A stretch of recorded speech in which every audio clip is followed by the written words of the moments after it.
Boa noite, turma. Prazer estar aqui com vocês. Sou o professor João Nolasco, para quem não conhece. É, Na verdade, o nosso encontro psicanalítico ele está fora da data, né? Ele sempre acontece nas primeiras sexta-feiras de cada mês. Mas esse mês foi um mês um pouco atípico. Nós fizemos o convite para a colega psicanalista Melissa, e infelizmente a Melissa não foi viável, não pôde estar conosco.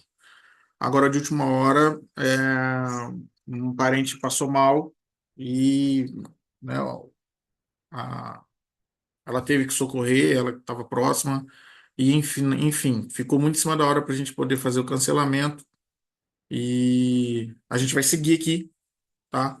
Vou tentar trabalhar um pouco em cima do tema dela, não quis nem desfazer o tema, trabalhar em cima do tema. Ela tinha proposto falar sobre. O tema dela é possível transformar a dor em propósito? Então, esse seria o tema dela. Então, vamos lá, né? Vamos pensar sobre isso. De início, eu acho que talvez essa coisa do propósito não faça muito sentido numa perspectiva psicanalítica, porque o que seria um propósito? Né? Algo a se chegar, algo a pré-determinado, né? Então, a gente pode pensar sobre outras possibilidades dentro desse contexto. Eu fiz rapidamente aqui alguns pontos no slide aqui para a gente poder discutir isso. Vocês fiquem à vontade, tá? O pessoal vai chegando. E, Dessa vez a gente está fazendo um formato diferente, inclusive, né? Estamos usando aqui no Zoom. Normalmente a gente faz pelo YouTube, mas a gente tem tido muitas queixas quando faz eventos assim, encontros psicanalíticos pelo Zoom. Tem muita gente que não gosta de ficar escrevendo. E aí é ruim, né? Então a gente, não, vamos fazer a experiência de fazer pelo Zoom. E depois a gente, se for o caso, disponibilizar lá no canal do IBRAPS, pode ser. Lembrando que o IBRAPS, ele tem o Instagram, vocês podem seguir, é ali que é a comunicação mais imediata, né, com todo mundo, depois dos grupos, né, das turmas. Nós temos o canal no YouTube também, onde tem vários encontros, muitos materiais ali que vocês podem recorrer como pesquisa também. Nós temos o blog do IBRAPS, no site, na página do IBRAPS, que os melhores trabalhos dos alunos são disponibilizados lá, então também é um caminho que vocês possam desenvolver suas pesquisas, se quiserem ler, e também o que vocês produzirem ao longo da caminhada de vocês. Há uma possibilidade de ser postado lá para auxiliar outros colegas, então é um espaço também comunitário ali do Instituto. Temos os grupos, vocês têm o grupo oficial da turma de vocês, independente de quem é presencial ou quem é online. Temos algumas atividades que são os encontros psicanalíticos, igual esses que a gente promove, a gente faz, né, no mínimo uma vez no mês. A gente tem o grupo de leitura psicanalítica, que acontece toda segunda-feira. Tem um grupo específico lá que vocês podem entrar na grande comunidade. Tem o grupo do Fórum de Cinema e Psicanálise, que também vocês podem participar e entrar para discutir os filmes, né? Que o professor tem um coordenador lá, que no momento quem está ocupando a função é o professor Leudes.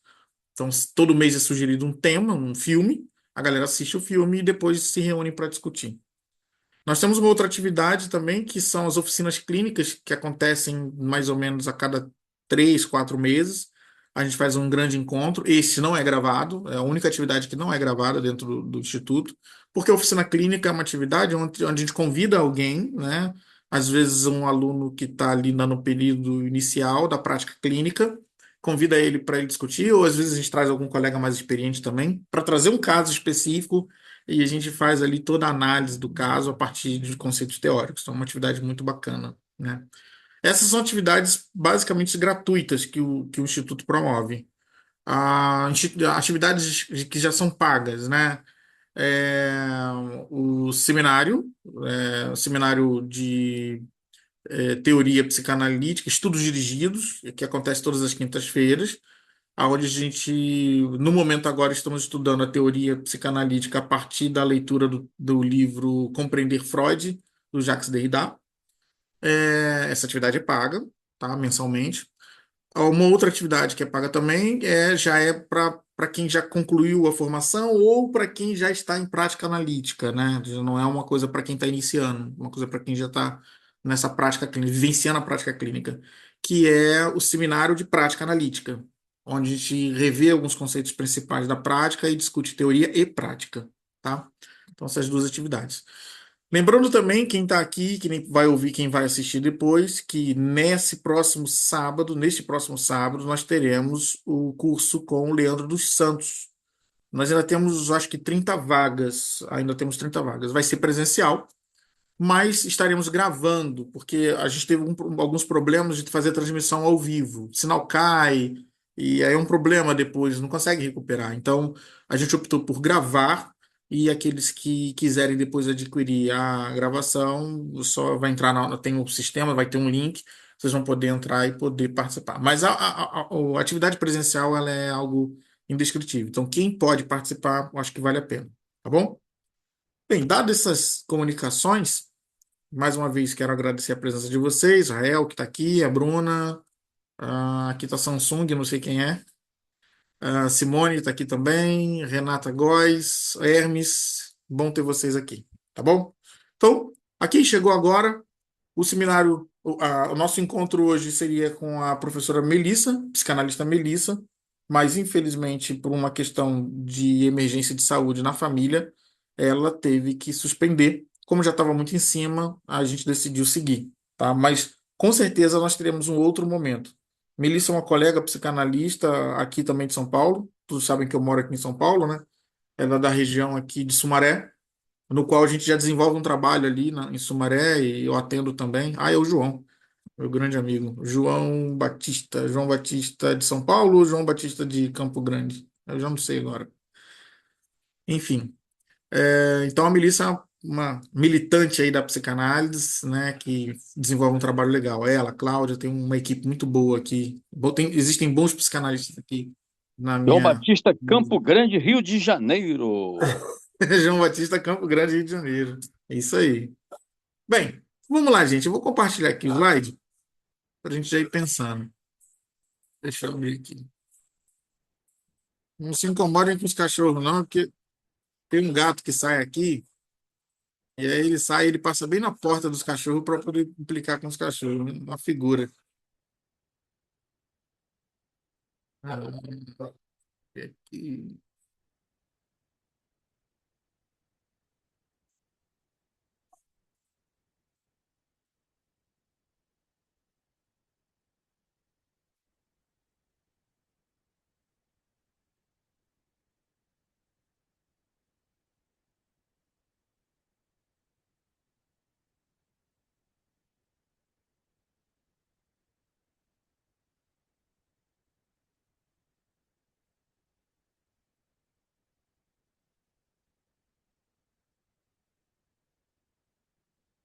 Pronto, agora sim.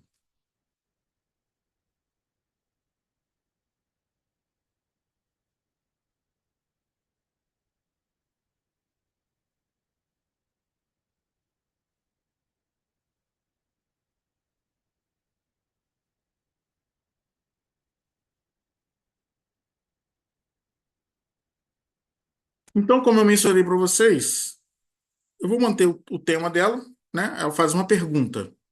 É possível transformar a dor em propósito? Bem, já de início, a gente pode pensar isso aqui, ó. A psicanálise não promete eliminar a dor. Ela possibilita o sujeito a produzir um novo sentido para aquilo que o marcou de alguma forma. Isso é muito interessante, porque o Freud vai falar isso lá no esboço psicanalítico. Ele vai trazer três fundamentações, né, para a gente pensar a psicanálise. Uma, ele vai dizer que é um método, né, para compreensão da psique humana. Então, a psicanálise enquanto método de compreensão da psique humana. Talvez isso seja um dos objetivos. Compreender o funcionamento da psique humana. É, O segundo, né, é através de quê? De que forma a gente faz isso, né? Compreender essa psique através de um inconsciente. Então, a psicanálise ela se baseia que o inconsciente é algo que predomina o sujeito e este sim é que precisa ser compreendido e entendido.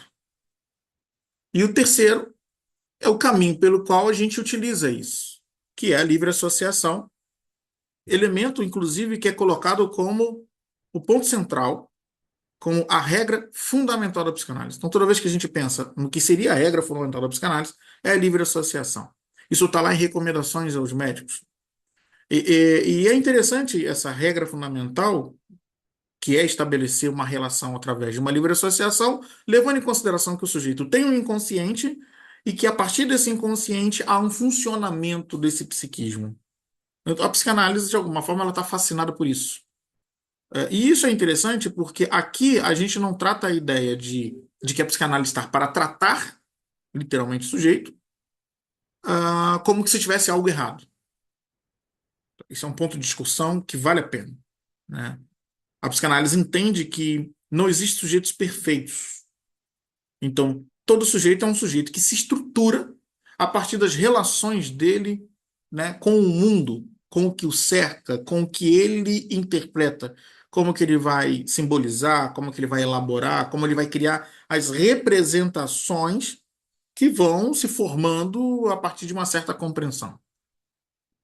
E isso é o que a gente pensa enquanto psicanálise, o que a psicanálise se propõe. Nesse sentido, que a gente, na caminhada de compreender o funcionamento do psiquismo desse sujeito, é entender que sofrimento é esse. Sofrimento esse que, a princípio, para nós é inevitável. É impossível a gente pensar em um sujeito que não sofra. Né? É impossível pensar num sujeito que não vai ter dor. Que dor? Dor psíquica. Tá? Esse é um ponto. E a dor do corpo? Sim. Até que ponto a gente pode pensar na relação dessa dor no corpo com a dor psíquica? Desde que a gente entenda e consiga, através da medicina, e aí a gente precisa da medicina para isso, né? Descartar qualquer possibilidade de uma afetação fisiológica. A partir dali, a gente entende que é uma questão de construção psíquica. Foi feito todos os exames e não tem nada, né? Foi diagnosticado, foi checado e, cara, o que que tem ali? Então, daí também uma preocupação que o psicanalista precisa ter, uma responsabilidade que ele precisa ter no seu trabalho. Podemos atender tudo e todos? Sim, desde que a gente estabeleça isso enquanto norma, nunca sozinho, né? É preciso andar lado a lado com a medicina? Sim. Isso é um elemento muito importante para o nosso trabalho, né? Inclusive, recomendo vocês, a quem quiser, seguir o Dr. Bruno Thanos, ele é médico, coordena um trabalho de psicanálise muito bom, o grupo é aberto, vocês não precisam pagar nada. A prática dele ele se dedica a estudar doenças psicossomáticas. Então, é um cara que vale a pena seguir, vale a pena participar dos eventos, né, das atividades que ele faz. Quem quiser depois conhecer um pouco, pode me chamar e eu passo o contato, se for o caso, do grupo. Mas é uma área muito grande, muito extensa. Então, o que que é, né? É possível transformar a dor em propósito? O que que é transformar essa dor, já que a psicanálise não promete eliminar a dor? E isso é legal, né? A gente não pode fazer esse tipo de promessa. Quem somos nós para isso? Mas a gente possibilita o sujeito a produzir um novo sentido diante daquilo que ele considera como dor. E aí, a gente vai ter aí algumas questões que a gente precisa pensar, né? O que fazemos com aquilo que nos faz sofrer? Já que, inevitavelmente, o sofrimento ele é inerente ao sujeito. Não existe sujeito sem sofrimento.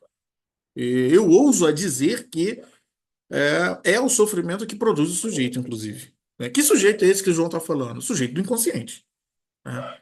E tanto do ponto de vista de uma construção psíquica e acompanhado de uma estruturação biológica falando, nascemos no mal-estar. Nascer não é algo da ordem prazerosa, né? Digamos que nem para a mãe e nem para aquele bebê que está vindo ao mundo. Nem por isso, óbvio, que nós não vamos, né, não vai se haver aí os nascimentos. Mas há de convir que é uma nova forma de respirar, uma nova forma de ser afetado por uma luz, por uma nova audição, por uma retirada de um ambiente onde, de alguma forma, não o cabia mais, mas de alguma forma estava se adaptando e agora tudo muda. Então, nada disso é da ordem confortável. Então, o Freud, né, pensando na teoria freudiana especificamente, ele vai trabalhar com a ideia do marco zero, do nascimento. tá? O Freud, ele não vai, a gente não vai encontrar na obra do Freud elementos que trabalhem com uma ideia ultra-interina. Embora em algumas citações ele vai falar de neurose de família, daquilo que vem do processo familiar, mas ainda assim o que prevalece para Freud é nasceu, é o zero. Talvez em Melanie Klein, em Bion, Winnicott, talvez a gente possa pensar um pouco sobre essa questão ultrainterina, que não vou trazer, senão nós teríamos que nos estender demais. Mas o nascimento, Freud vai desenvolver durante um período a ideia de que o grande trauma é o trauma do nascimento. Nascer é um objeto traumático, é um evento traumático. Inclusive, Otto Rank, discípulo de Freud, em algum tempo ele vai pegar isso do Freud e ele vai descrever um livro, né, o Grande Trauma do Nascimento. O problema é que Otto, quando ele vem defender essa ideia teórica que Freud propõe, ele coloca isso numa ordem de grandiosidade. Então, ele vai dizer que o grande trauma é o trauma do nascimento. E não é bem assim. O nascimento é um dos elementos traumáticos que se instaura no sujeito antes mesmo da consciência plena do sujeito. Então, olha aí que interessante, né? Antes que eu tivesse consciência plena da minha existência, eu já fui marcado por uma ordem de sofrimento. Mas também fui marcado por uma ordem de satisfação. Então, a ideia pulsional de desejo de satisfação, ela também se constitui nesse nascimento. Então, a gente tem dois elementos para a gente pensar: o mal-estar e a satisfação, né, que se constituem praticamente juntos. Primeiro, esse mal-estar, esse inconveniente. Depois, óbvio, a partir daquele embalo, a partir de escutar essa voz materna, a partir de diversos elementos da própria alimentação, que também vai fazer um conjunto ali, da ordem de um novo prazer que vai se descobrindo. E que vai acalmando aquele bebê e que ele vai se estabilizando, mas logo depois ele volta às suas desordens, né? Então, com isso, a gente acredita que é impossível, né? E aí, como é que a gente pode pensar, né? Como é que a gente vai, o que vamos fazer com aquilo que nos faz sofrer? Se a gente for pensar no Sartre, né? Ele faz um pouco dessa pergunta, né? Na verdade, ele diz, sim, sofremos. Mas a questão não é o que fizeram conosco, mas é o que nós vamos fazer com o que fizeram conosco. Então, o Sartre ele vai para essa linha. Então, nós podemos tentar esquecer? Sim, né? Muitos, né, a partir de uma consciência, vão tentar esquecer. É uma das possibilidades, né, uma tentativa. Podemos negar, né, o que nos faz sofrer? Sim, é um mecanismo de defesa, o de negação, né? Tentar negar. Não, isso para mim não foi nada, foi uma maravilha, eu tirei de letra, como que se fosse uma aceitação, mas também não foi tanto assim. Então, são formas que o sujeito vai tentar ao longo da vida se haver com aquilo que não foi legal. Ah, Podemos repetir, e aí a gente vai ver o processo de repetição, né? Aquilo que nos fez sofrer parece que a gente toma para nós mesmos e reproduzimos e nos alimentamos disso. Lembre-se sempre, gente, inconsciente, tá? Nada desses elementos aqui que eu estou colocando, eles são elementos que a gente possa dizer que assim, nossa, o sujeito está ciente disso tudo e ele está fazendo consciente. Não. São formas de ser, de agir, que o próprio sujeito às vezes não se dá conta. Ahn, Podemos também transformar a dor em sintoma, né? Então, é também uma via para a gente poder se haver com aquilo que nos atravessa. Bem, ou podemos falar sobre ela e, através da palavra, produzir outra relação com aquilo que nos aconteceu. Então, o que que é interessante a gente pensar sobre a questão do sofrimento, né? O sofrimento, ele é um elemento que se constitui a partir da subjetividade, tá? Da percepção individual e representação individual que o sujeito faz do evento. É isso que nos difere uns dos outros, né? Por que que eu tenho um irmão que fomos criados pelos mesmos pais, na mesma dinâmica, e um entende algo da nossa criação da ordem do sofrimento e o outro não. O outro não vejo dessa forma. Não, porque era assim, não entendo assim. Um sofre por aquilo e o outro não. Quem está certo, quem está errado? Bem, não tem ninguém certo e não tem ninguém errado. O que tem são experiências. O que tem é subjetividade. Lembrando que subjetividade é a capacidade que o sujeito tem de perceber. Então, a subjetividade vai ser dividida nesse sentido em três tempos. Primeiro, capacidade de percepção. Segundo, a capacidade de interpretação da percepção. E, obviamente, a capacidade de reação a essa interpretação. Então, são três elementos que constituem a ideia da leitura dos signos, do que significa, do que é aquilo para mim, do que é aquilo para mim. E na clínica a gente precisa respeitar demais isso, né? De que sofrimento esse sujeito está falando? A resposta da psicanálise, então, dizer, ah, não é dizer ao sujeito, transforme sua dor em algo positivo. Isso Viu? talvez Transforma o sua dor em algo positivo. isso aí. É, isso mesmo, Márcio Rocha, né? Transformar a sua dor em algo positivo. Isso não existe para nós, né? Isso não faz parte do nosso trabalho, em hipótese alguma, né? Isso pode ser pensado, em outras linhas, e tudo bem, em outras teorias, mas na psicanálise, nunca, né? Ah, transforma a sua dor em algo positivo, você precisa converter isso, tal, pensamento positivo. Para nós isso não faz sentido nenhum, tá? Até porque aquilo que é dor, que a gente pode pensar enquanto sintoma, é o fio condutor para que a gente consiga compreender a origem da coisa. Ora, é uma questão de representação. A dor, nesse sentido, o sofrimento nesse sentido, ela é uma representação simbólica de algo real do qual eu não quero me haver. Da ordem de algo real que não aparece. Esse sim é o elemento do inconsciente que está obscuro. Sabe? Por exemplo, vamos fazer um grande evento. Por exemplo, hoje, né? Digamos hoje, vamos dar o hoje como exemplo. Quem era para estar aqui? A nossa colega psicanalista Melissa. De alguma forma, eu estou representando a Melissa. Nesse sentido, eu sou a Melissa. Digamos que eu sou o sintoma, que estou aqui. O original não está. Mas se a Melissa estivesse agora aqui, qual seria a minha funcionalidade? Nenhuma. Então, uma vez que o objeto original se apresenta, ele não precisa de representante. E por que que o objeto original não se apresenta? Porque este foi impedido.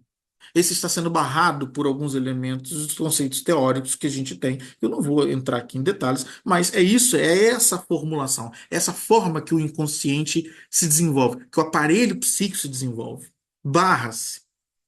Há uma barragem, há algo que proíbe, algo que dificulta. E aí o que que escapa dele? O que escapa é a forma de uma representação. Então, aquela dor, aquela paralisação, aquela cegueira, aquela cólica, aquela crise de pânico, palpitação e que se assemelha a problemas cardíacos, não passa de representações de algo da ordem do desejo que foi proibido na consciência, insuportável, intolerável na consciência. Beleza? Bem, a psicanálise trabalha em outra direção. O que essa dor significa para você? Olha, já é um ponto. De onde vem? De onde ela vem? Ou seja, como é que é isso? O que é que ela está repetindo? Às vezes a dor ela está vindo com um processo de repetição. O que ela revela do seu desejo? Ou seja, o que que tem ali da ordem de um desejo, que esse desejo que foi proibido e que agora vem através de dor? Portanto, talvez a pergunta não seja simplesmente como transformar a dor em propósito, mas poderíamos pensar o que o sujeito pode fazer com aquilo que o marcou. Voltamos a Sartre, né? Não é o que fizeram comigo, mas é o que eu faço com o que fizeram comigo. E aí, para isso, eu preciso perceber. Para isso, eu preciso entender. Para isso, eu preciso entender quem eu sou. A partir de que eu fui formado. Então, a psicanálise ela vai atuar nesse campo. Por isso, a análise. Esses questionamentos eles vão surgir no espaço analítico. A partir de quê? A partir da fala do sujeito, a partir da escuta do analista, a partir da relação da atenção flutuante e da livre associação. Assim, então, podemos dizer que a atenção flutuante está para o analista, tanto quanto a livre associação está para o analisando. Esta é a regra fundamental da psicanálise. Fale tudo o que quiser. Lembrando muito bem que esse fale tudo o que quiser é bem complexo. Não é muito simples alguém chegar no nosso consultório e a gente vira para ele e fala, fala tudo o que você quiser. Se a gente fizer isso, na maioria dos casos, ele vai olhar para nossa cara e vai falar assim, fala o quê? Eu não tenho o que falar. Não sei. Não preparei nada. Né? Então, é preciso criar um arranjo, é preciso pensarmos numa forma de como que a gente vai acolher esse sujeito, como que ele vai entender o que que é esse falar livremente. Porque se a gente for seguir literalmente a ideia de falar tudo o que lhe vem à mente, é algo da ordem do horror. Quase que se aproxima a uma psicose. Talvez o psicótico consiga com muita facilidade falar tudo o que vem à mente dele. Mas o neurótico, não. O neurótico está permeado sobre o recalcamento. O neurótico ele está permeado sobre a angústia, medo, nojo e vergonha. São os elementos que permeiam a relação do neurótico com a vida de um modo geral, tá? Então, seria isso, né? Seguindo, a gente pode pensar o quê? A dor psíquica não desaparece simplesmente. Então, lá a gente falou de esquecimento, de vários dispositivos e mecanismos de defesa para tentar afastar essa ideia da dor. Afastar isso que parece doer. Para Freud, o sofrimento psíquico está profundamente relacionado aos conflitos inconscientes. As perdas, as renúncias, aos desejos e às experiências que não puderam ser suficientemente elaboradas. Então, gente, ninguém escapa disso. Ninguém escapa disso. Né? Percebam que a castração ela nos acompanha, ela é um objeto que se constitui junto com a vida, ela nos acompanha desde o nosso nascimento. É impossível fazermos tudo aquilo que a gente quer, nem enquanto éramos bebês e nem agora. E nunca estaremos nesse lugar.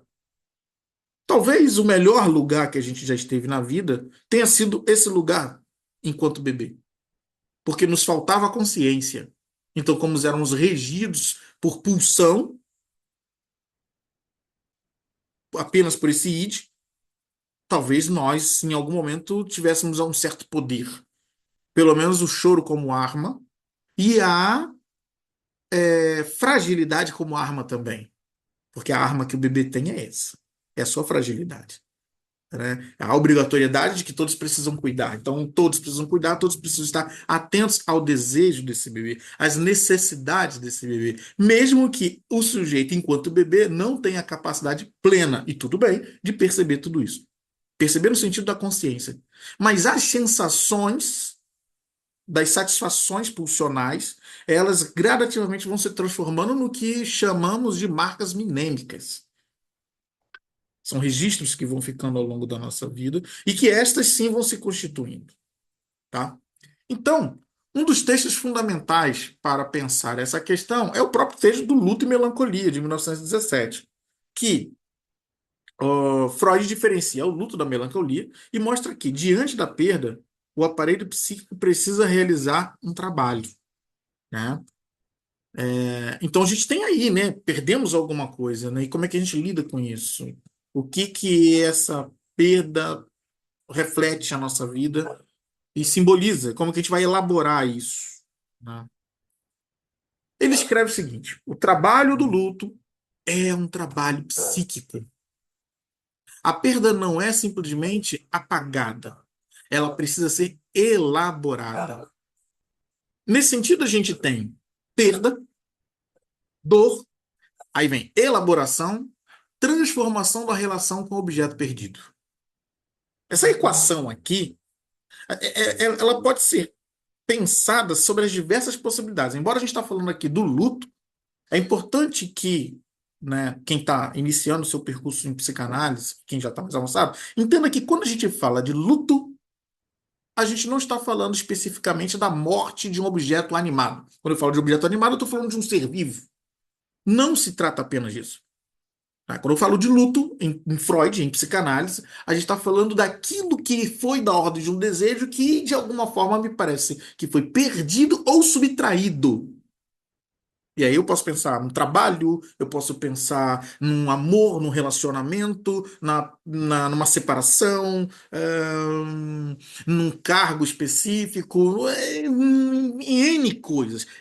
Essas N coisas, essas N possibilidades, precisa ser descrita pelo próprio sujeito. E aí não se trata apenas do objeto animado ou inanimado que foi perdido, mas do significado que se tinha na relação daquele sujeito com isto que ele tinha enquanto representação. É aí que vem a dor.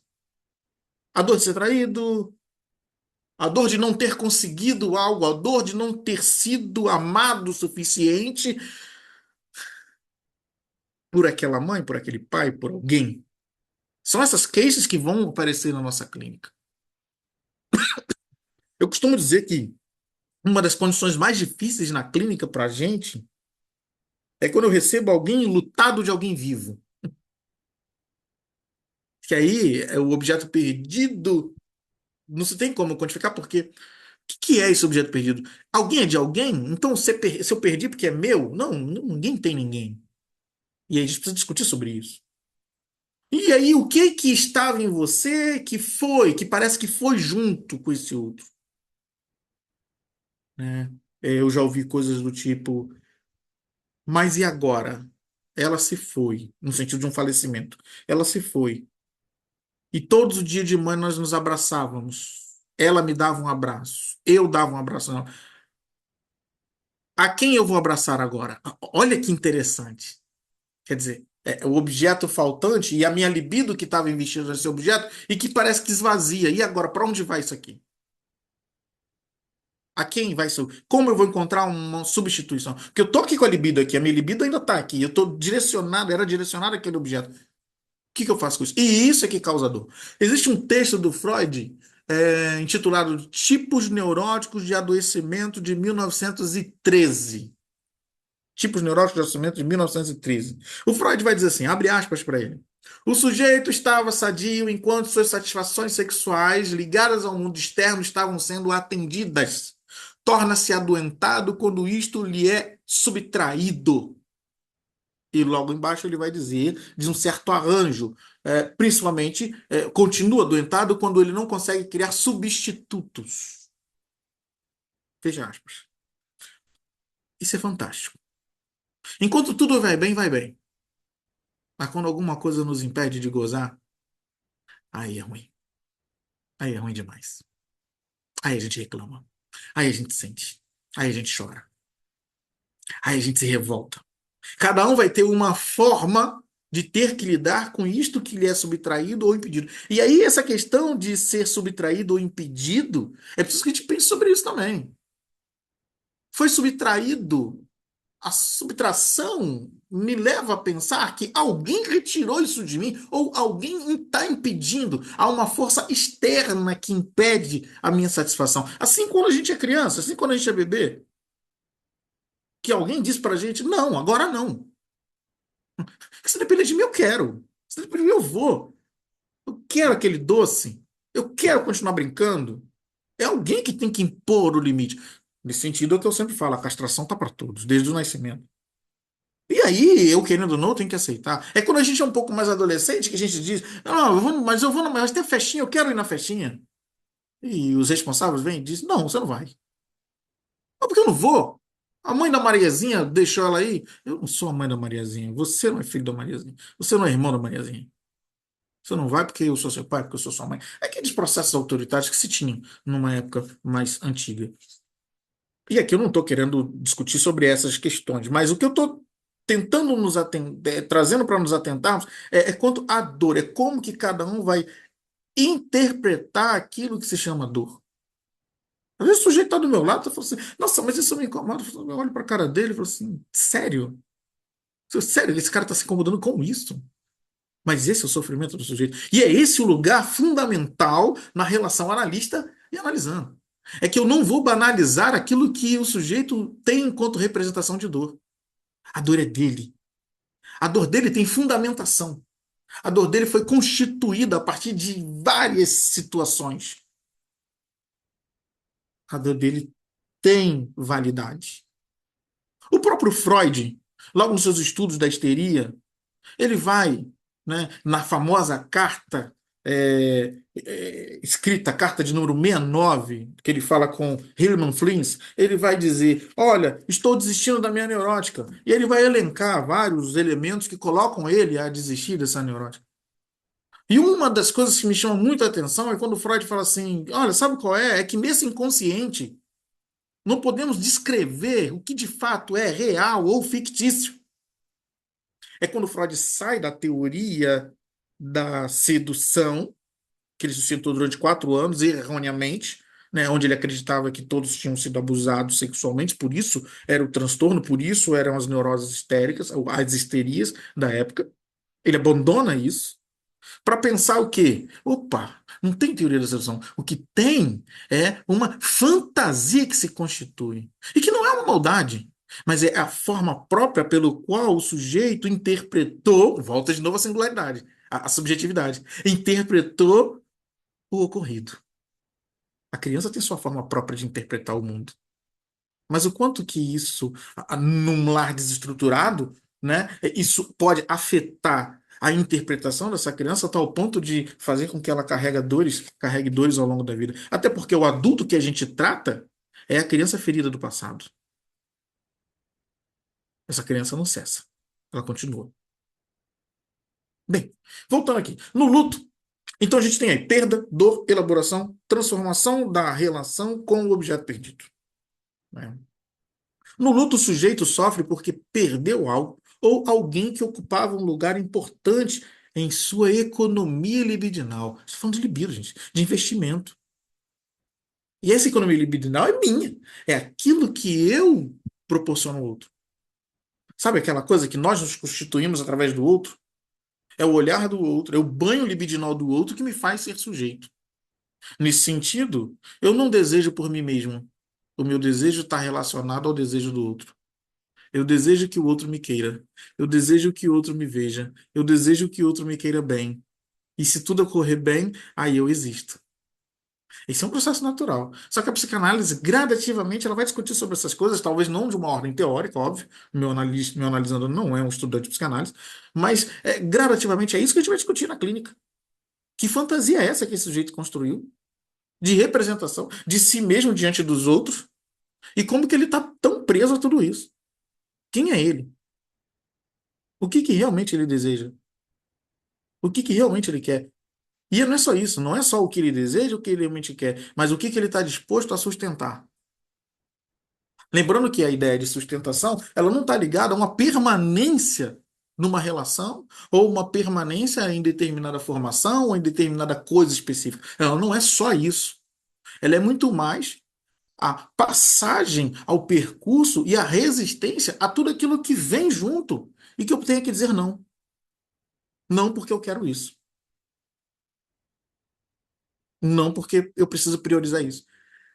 Entendo que por mais que eu tenha desejo em algum objeto, eu também, mesmo alimentando o desejo nesse objeto, eu preciso recusar outros que eu também desejo. Mas eu preciso dizer não, senão eu não vou conseguir seguir. Isso não é nada fácil também não, gente. Isso também gera dor. Isso também gera sofrimento. Isso gera, às vezes, alguns sis. Mas se, olha, se eu tivesse ido naquela festa, se eu tivesse ido naquele emprego, se eu e aí, a depender da condição estruturante do sujeito, ele vai ficar permeado nesse mundo de si, sofrendo o tempo inteiro.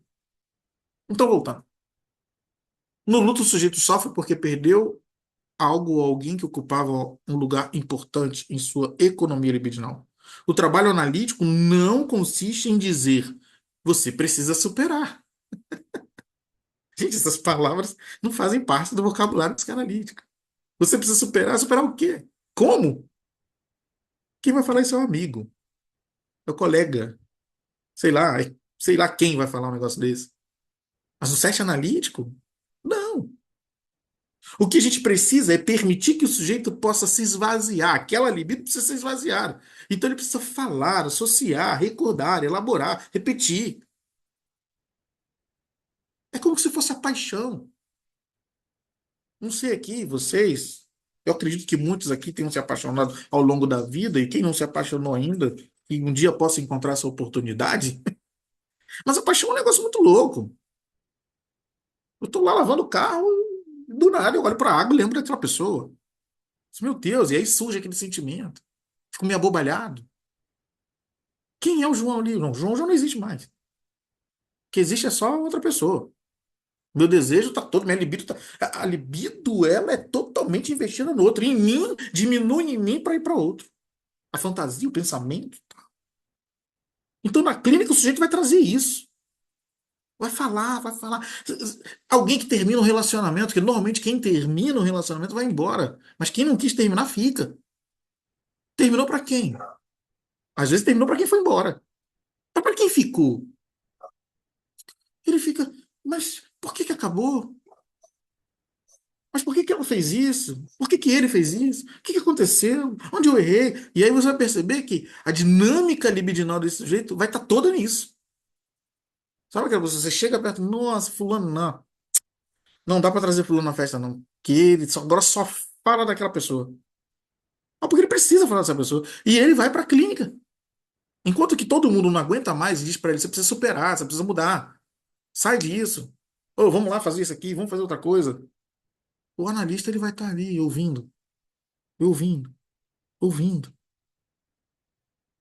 permitindo o sujeito ser sujeito, esvaziar a libido dele. Gente, não tem ato de amor maior que isso por parte da figura do analista, da ocupação dessa psicanálise, de respeitar esse lugar, esse outro, desse sofrimento do outro e dizer assim, você pode falar aqui quantas vezes for e eu tô aqui para ouvir você.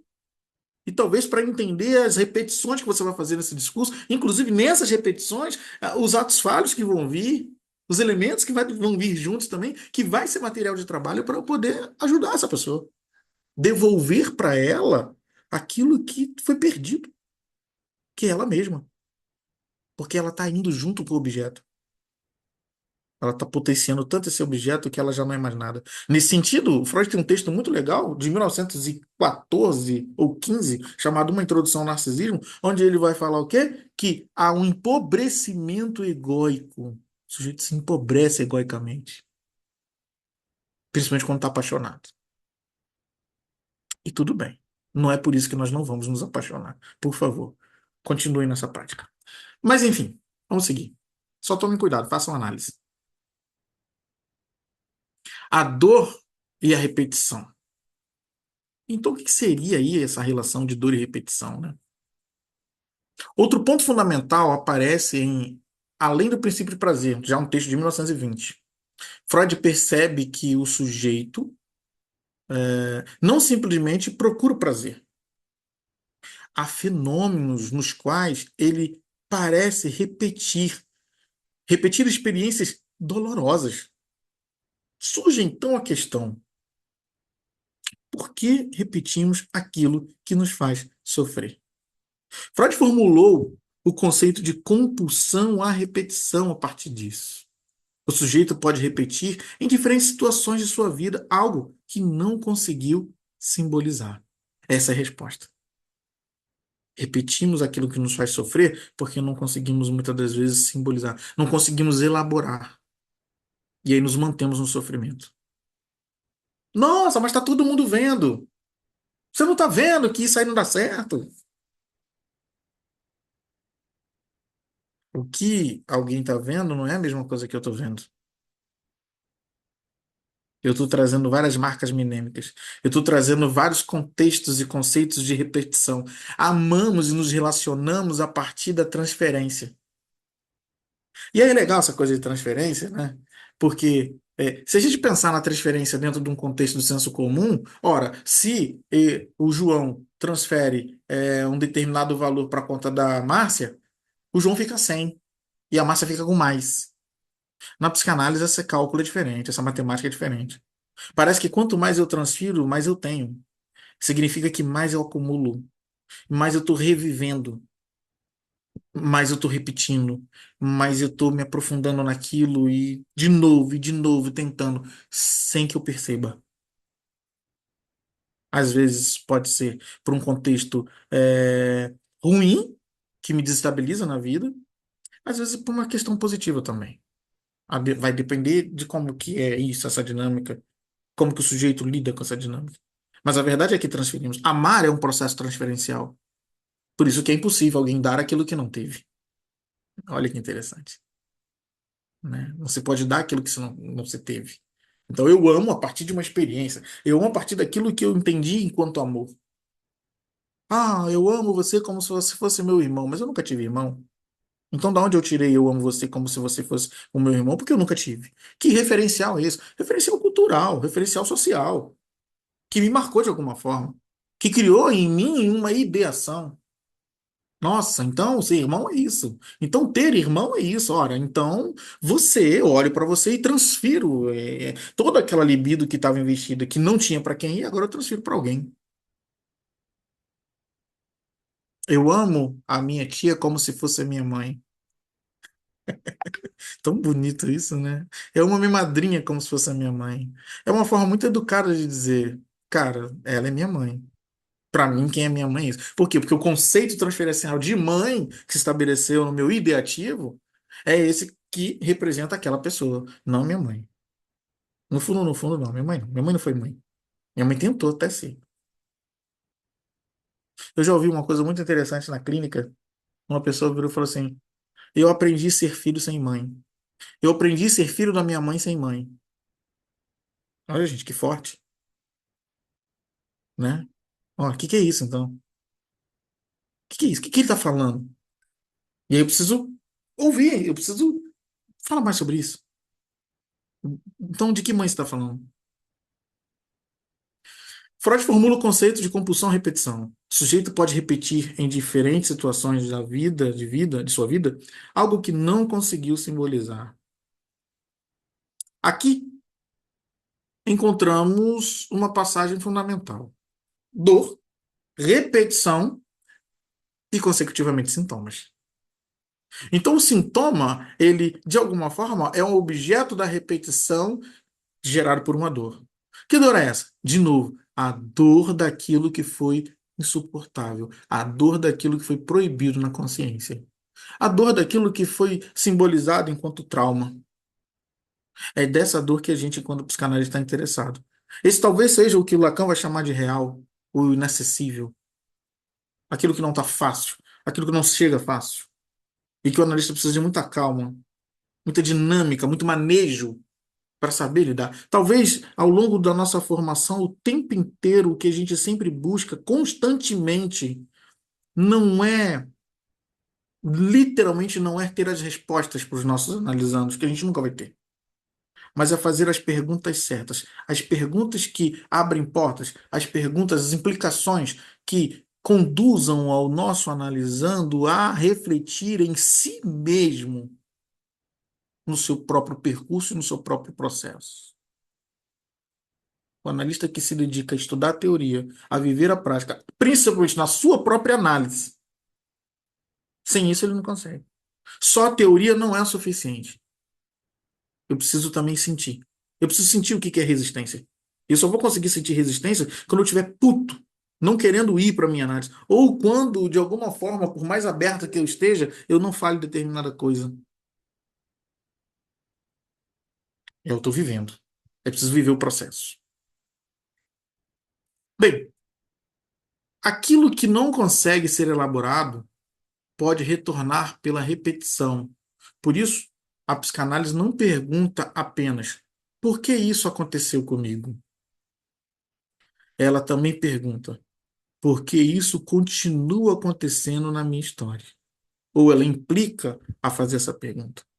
E ainda, que lugar eu ocupo naquilo que estou repetindo?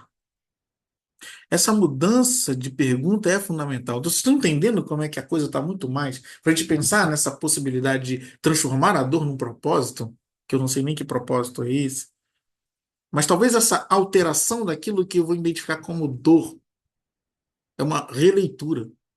Para eu fazer essa releitura, primeiro eu preciso ressignificar. Eu preciso entender o que que é dor. Sem elaboração, não vai haver possibilidade de dissipar essa dor. até para que abra a possibilidade de que se constituam novas dores. Porque viver é produzir sintoma. Não se vive sem sintoma. E é isso que me fascina na psicanálise. Porque, por exemplo, a ideia de uma normalidade, Deus que me livre. Isso não existe em psicanálise. A psicanálise enxerga o sujeito como um sujeito fora dessa ideia da normalidade. O sujeito que a gente acredita é o sujeito atravessado. Seja ele psicanalista, seja ele não psicanalista, não interessa. Inclusive, os psicanalistas, de alguma forma, buscam ser psicanalistas porque, com certeza, tem alguma questão em si que repetem, que continuam tentando se haver. E isso é muito interessante. Vamos lá. Já recortar, repetir e elaborar. Em recortar, repetir e elaborar, já de 1914, Freud mostra que aquilo que não é recordado pode ser repetido. Óbvio. O sujeito não se dá conta. Ele só se queixa.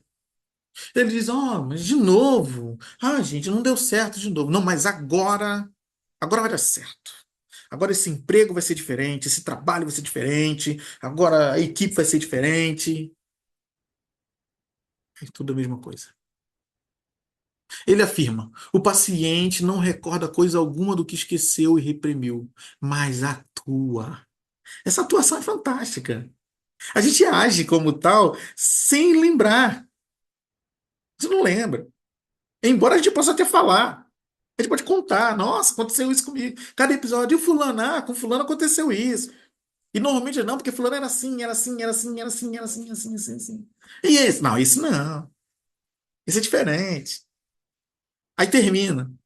Aí numa outra conversa, e aqui, não, porque aí depois falou, o outro foi isso. Quer dizer, para cada um parece que tem alguma coisa, mas se a gente for reunir todas as queixas, todos os elementos, você vai encontrar alguma coisa ali, um ponto em comum. Então a gente atua. A gente não lembra, a gente simplesmente atua. Ele não o reproduz como lembrança, mas como ação. Ele o repete sem naturalmente saber que está repetindo. Não há maldade. Por mais que alguém esteja do lado, que talvez esse alguém que está do lado está vendo. Ah, não, não acredito não. Não acredito não, Charlene. Você de novo fazendo isso? Ah, não, você não viu que deu errado? Não, não, mas não, foi diferente. É que você não entende. E realmente, o amigo não vai entender. E quem vai entender? Não sei, talvez o analista. Não que ele vai entender plenamente, porque também não tem essa capacidade. Mas minimamente, através de um conceito teórico, através de uma responsabilidade analítica, ele vai acolher o discurso do sujeito. E ele vai questionar o sujeito. O que que é isso, então, que você está vivendo? Por que que você está vivendo isso? Por que você está nisso? Onde você quer chegar com isso? Não, mas ele vai me amar, ele me ama, ele precisa de um tempo. E o seu tempo? Quer dizer, não é o outro. Nesse sentido, a gente não vai discutir sobre o outro. Enquanto que a pessoa ela está num empobrecimento egóico, apaixonada, vivendo o efeito do apaixonamento, presa a um processo de repetição, sem capacidade de elaborar, totalmente fixada no outro, a gente está de novo voltando para ela. Tá, mas e você? O que que você quer da sua vida? O que que você acredita? E por aí vai. Se o meu analisando vai continuar com a pessoa ou não, para mim, o que importa? Eu não sou salvador, não sou eu que sou salvador, não. Não tem esse poder. Agora, que eu vou fazer tudo para que aquilo que é inconsciente torne-se consciente, esse é meu trabalho. Esse é meu trabalho. Eu vou implicar a pessoa a se perceber, a ter que olhar para si. Eu vou colocar um espelho, sim, na medida do possível, gradativamente, aos poucos eu vou colocando esse espelho. Olha aqui, olha. Ei, olha para você. Assuma a responsabilidade da sua vida. Não é o outro. Não é o que os outros fazem comigo, é o que eu faço com isso. É qual o destino que eu vou dar a tudo isso. Muitas vezes o sujeito não consegue transformar sua dor porque permanece aprisionado a esta repetição. Ele escolhe novamente relações semelhantes, repete determinadas posições, reproduz determinados conflitos, entra novamente em situações que lhe causam sofrimento, não porque conscientemente queira sofrer. Ninguém quer sofrer, gente. Ora, pelo amor de Deus. Estamos em 2026. Será que a gente vai entender que alguém quer sofrer? Não. Podemos pensar numa ideia de gozo mortífero. Por que o gozo mortífero? Porque é uma certa forma de gozar que está me conduzindo a uma eliminação de mim mesmo. Texto de 1915, A Pulsão e Seus Destinos. Freud formula 4 formas de destinos pulsionais. Por que que tem os destinos pulsionais? Ó, texto de 1915. Em 1913, ele fala dos tipos neuróticos de adoecimento. O sujeito estava sadio enquanto suas satisfações do mundo externo são atendidas. Em 1915, ele já vai trazer o quê? Vai trazer que, opa, existe algo da ordem do impedimento. E o que que se faz quando isso tudo é impedido? Existem 4 formas da pulsão reagir. Uma delas, revés ao seu oposto. Aquilo que eu amei demais e não pude, agora eu odeio. Odeio. Aí lembro lá da minha adolescência, né? Que a gente brincava, né? Tinha uns poeminhas, né? De moleque. Amor, o ódio pergunta ao amor. O amor pergunta ao ódio. Ódio, por que tanto ódio? E o ódio responde: porque um dia eu amei demais. Isso tudo é inconsciente. Me revolto diante daquilo.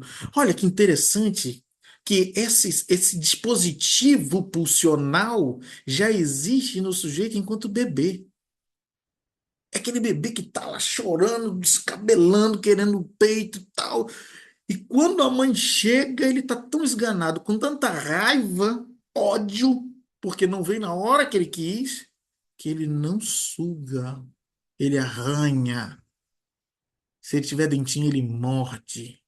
E a mãe fica desesperada. Tá aqui, pega, eu tô aqui, toma. Mas primeiro ele precisa tentar agredir para que as pulsões de ira dele se vá. No filme, o jovem Freud tem um recorte, um trecho, onde está o Freud e Joseph Breuer conversando.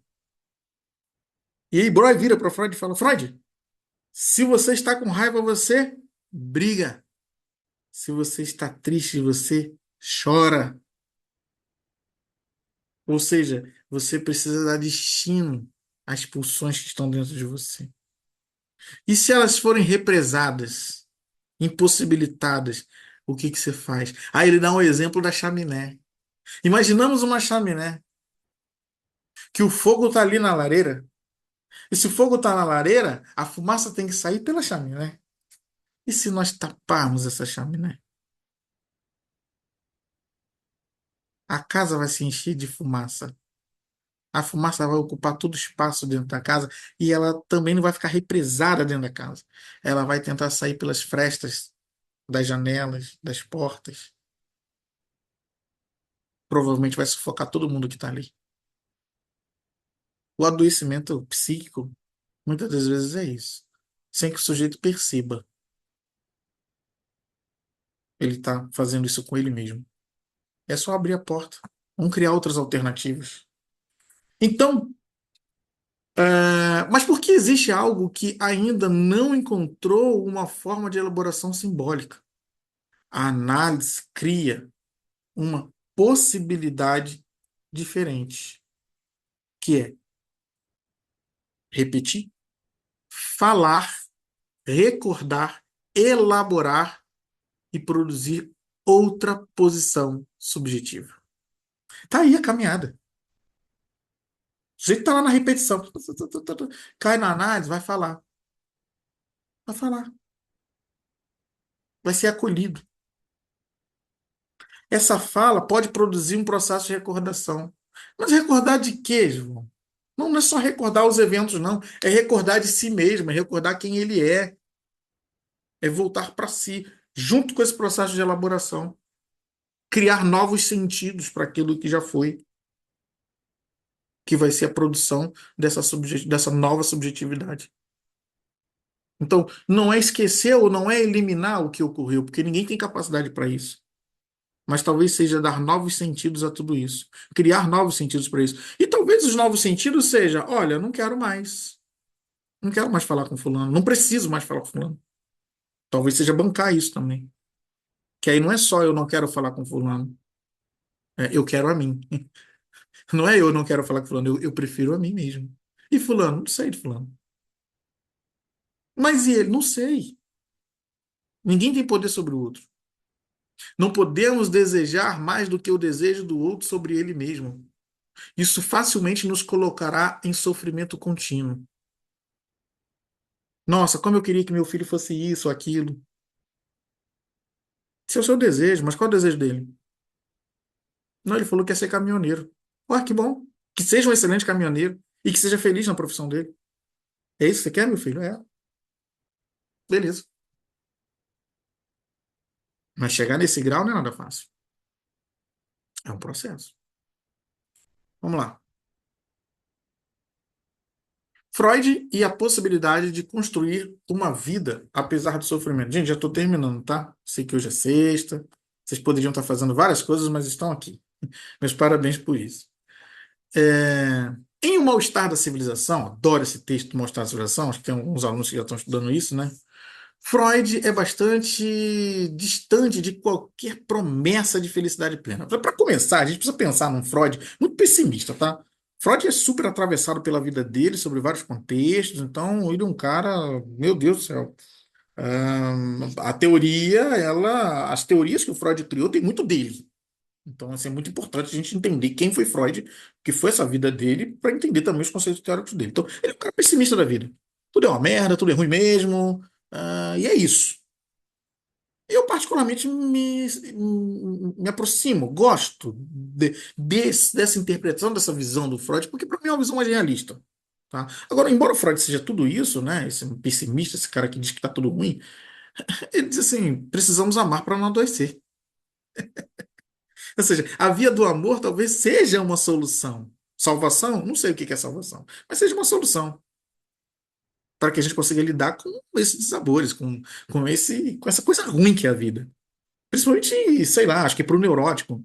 Embora todo mundo, dentro dessa condição de neurótico, perversão e psicose, parece que alguns ficam muito felizes em ser neuróticos. Gente, eu sei lá se é tão bom assim. Será que é tão bom a gente estar tão preso a tanta coisa? Porque a vida do neurótico é essa. Preciso estudar, preciso trabalhar, preciso produzir, preciso casar, preciso amar, preciso ser amado. Ó, quantos preciso cumprir. Não, mas o fulano já está fazendo isso, já está fazendo aquilo, e eu estou atrasado. O neurótico está nisso, né? Tá quase correndo em volta do próprio rabo. Para no final ir lá para aquela fazendinha, sei lá, e ficar pescando. Mas enfim. A vida humana envolve sofrimento. Isso é uma afirmação do Freud. A vida humana envolve sofrimento. Freud identifica três fontes fundamentais de sofrimento. Então, existem três causas, três elementos que são fontes de mal-estar para o humano. Uma, o próprio corpo. E quando eu falo do próprio corpo, a gente pode pensar nas doenças. Quem está livre de ficar doente? Quem não existe. A doença está para todos. É uma coisa que não tem controle. Ninguém pode controlar. Ó, eu vou avisar ali meu departamento pessoal, o RH, que dia 15 de janeiro de 2027 eu vou estar doente, tá? Então já bota lá porque eu não vou poder estar aí, não. Isso não existe. Ninguém sabe o dia da manhã. Não, mas sou um atleta, sou não sei o quê. Você fala, cara, não sabe. A doença é algo que vem sobre todo ser vivo. E eu gosto muito dessa coisa de falar do ser vivo, porque nos coloca numa categoria, como Darwin propõe, de animais como tantos outros. O que nos diferencia talvez seja isso que a gente acha que é uma capacidade de raciocínio. A gente diz que é isso. Mas sei lá, às vezes parece que os animais raciocinam mais, raciocinam melhor que nós, né? Enfim, é brincadeira. Então, o próprio corpo, o mundo externo, né? Os eventos, quando a gente fala de mundo externo, a gente pode pensar nos eventos drásticos, nas catástrofes, nos prédios que caem, nos terremotos, nos maremotos, nos tsunamis. Quem controla isso? Embora com mais tecnologia que a gente tenha para tentar minimizar esse tipo de sofrimento, ainda assim é algo da ordem do inesperado. Alguma coisa pode fugir do controle. Então, no real, são situações que trazem mal-estar. É só sair uma notícia aí que tá vindo um asteroide para a Terra. Eu tô com 46 anos de idade. Rapaz, desde que eu sou moleque, falam que vem um que vai estourar tudo. Eu falei, pô, tá longe pra caramba, os caras já viam, né? Mas é coisa que aterroriza, é coisa que foge do controle. O que faremos? Então, existem coisas na vida que fogem das nossas possibilidades. E um ponto muito interessante que ele coloca aqui, ó, os relacionamentos com os outros seres humanos são questões que nos trazem mal-estar. Como que eu sou visto? Como que eu quero ser visto? Como que eu desejo? Como que eu preciso ser aceito? Essa coisa de que, não dependo de ninguém, não. Isso é demanda de amor não atendida. Nos constituímos através do outro. Então necessitamos sim do outro. Não estou dizendo que a gente não possa viver só. Solitude é uma coisa. Mas dizer que eu não preciso de ninguém é literalmente uma carta dizendo: amei demais e não fui correspondido. Então estou com raiva do mundo, estou com raiva de todo mundo, ninguém presta. Portanto, a psicanálise não parte da ideia de que podemos construir uma existência livre da dor. Freud é muito mais realista. A questão é como viver diante daquilo que inevitavelmente nos atravessa. É aqui que podemos fazer uma primeira aproximação com a leitura de propósito. Propósito, em uma perspectiva psicanalítica, não significa encontrar uma missão grandiosa que elimine o sofrimento, mas pode significar uma maneira singular de ocupar um lugar no mundo depois daquilo que nos aconteceu. De que forma eu posso existir, mesmo levando em consideração tantas coisas ruins? Eu acho que essa é a indagação que a gente pode circular. Mesmo com tudo isso, o que que a gente pode fazer? Já que a gente o tempo inteiro discute sobre a criança ferida nesse adulto, o que a gente pode fazer com ela? Que somos nós agora. É o tal do sujeito do inconsciente, né? Esse sujeito do inconsciente é algo fantástico. Existe o João e existe o sujeito do inconsciente do João. Perturbado demais por tudo aquilo que ele viu, ouviu, experimentou. Que influencia demais aquilo que eu quero, aquilo que eu decido, aquilo que eu acho que decido, aquilo que eu digo que sou, inclusive. Então, como é que a gente dialoga com isso? Entre esse inconsciente e a consciência. Entre o id e o ego. Entre id, ego e superego. Falando na clínica. Por hoje é só. Por hoje é só, pessoal. Alguém quer fazer alguma pergunta?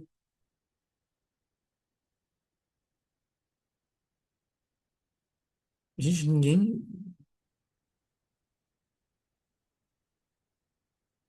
Ah, sim, agora as mãozinhas. Bruna, por Israel. Bruna, pode falar.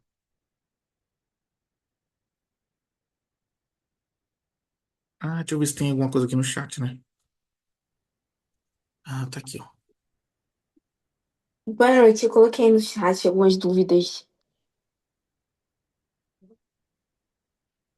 Bruna. em relação à questão da teoria da sexualidade que você mencionou, né? Se ela tem alguma relação com o que Freud pensou de causalidade e abandonar mesmo, né? Isso em relação à questão do trauma, até pela interpretação dos sonhos, não sei. E aí é colocar um pouco da castração nesse lugar. Porque ele ficou. Não tinha mais como ele saber, né? Não sei. E aí.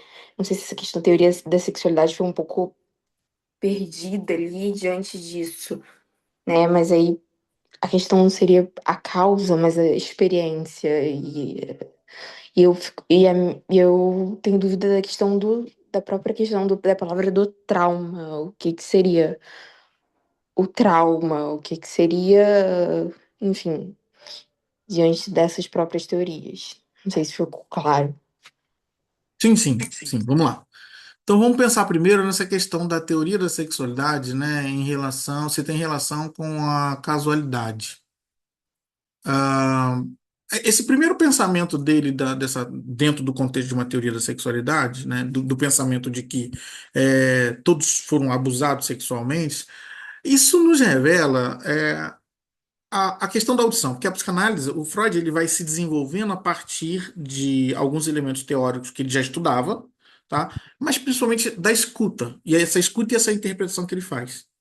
Tá? Então, na época. Então, ele começa a escutar os seus analisandos e analisandas, e gradativamente, no processo de regressão, regressão essa que não é de vidas passadas, nada disso, regressão é que cada vez que ele, ao tentar entender especificamente o sintoma, ele queria saber sobre o sintoma. Então, havia um retorno a um processo infantil.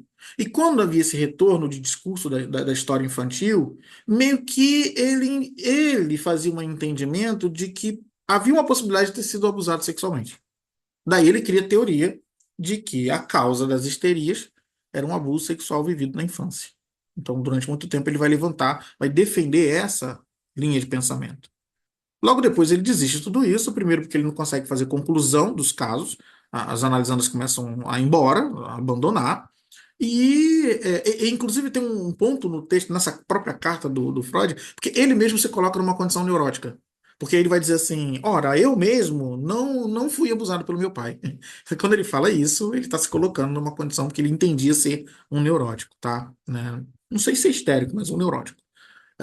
Então ele vai mudar isso, né? Ele abandona essa questão desse tipo de trauma, dessa explicação para o trauma, e coloca a castração no lugar. Não especificamente, a castração vai vir bem depois. Depois é que ele vai perceber que existe sim uma castração. Lá para os três ensaios, de 1905, aqui está bem antes, né? Então, em 1905 é que ele vai começar, quando ele fala literalmente da teoria da sexualidade infantil, que foi algo revolucionário na história, é que vai surgir a ideia de que existe uma certa castração e que ela permeia e que dá conta, né? O sujeito ele é interditado, ele é proibido, sim, tá? É naturalmente, até para que consiga viver socialmente. Então, a castração é algo que a gente precisa pensar como necessário para a organização social e para a organização do próprio sujeito também. Não se pode tudo.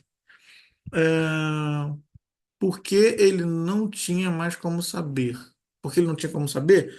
Sim, naquela época, digamos que ainda era tudo muito limitado, né? Pode ver que se a gente for parar para pensar numa linha cronológica, ele primeiro surge com o inconsciente, pré-consciente, a primeira tópica, e lá para 1923, 23 ou 26, se eu não me engano, é que ele vai formular a segunda tópica. Então, olha quanta coisa que aconteceu, né? Que ele ficou ali meio perdido, meio sem entender. Então, realmente, existia também essa impossibilidade de saber tudo. Então, e o que me fascina no Freud, Bruna, é que o Freud, ele não cria algo, testa e depois publica.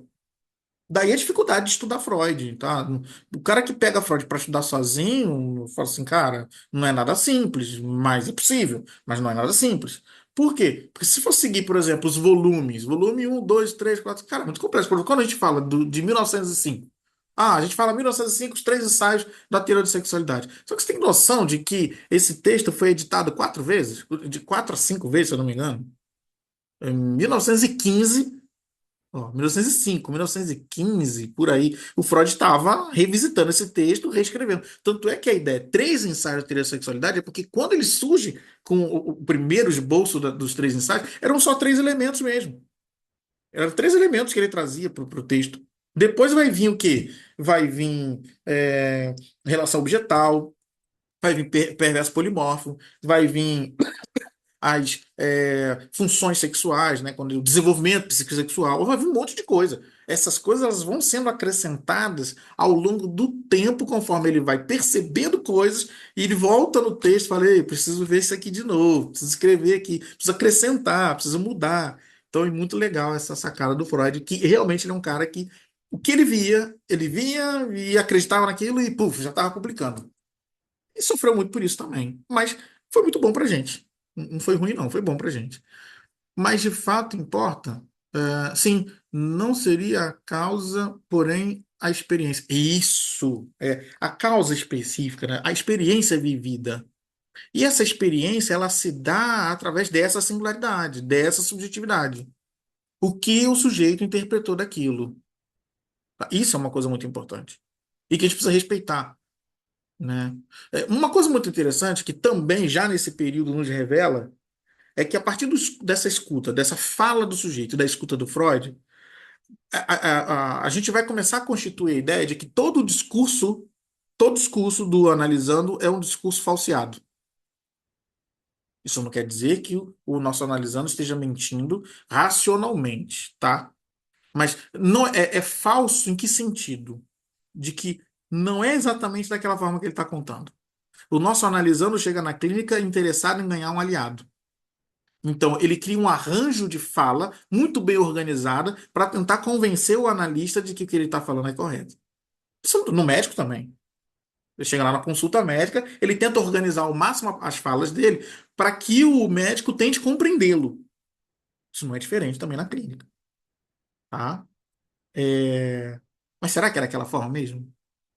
E aí, como é que eu mostro para vocês que não é? E que foi o que Freud percebeu? Que ele estava sendo levado ao engano através de uma interpretação que ele estava fazendo, que ele estava tendo do discurso que vinha, né? Por exemplo, o sujeito chega na clínica e fala assim: Ah, minha mãe não me amou, não. Eu não fui amado, não. Minha mãe preferia os outros irmãos, minha mãe não sei o quê.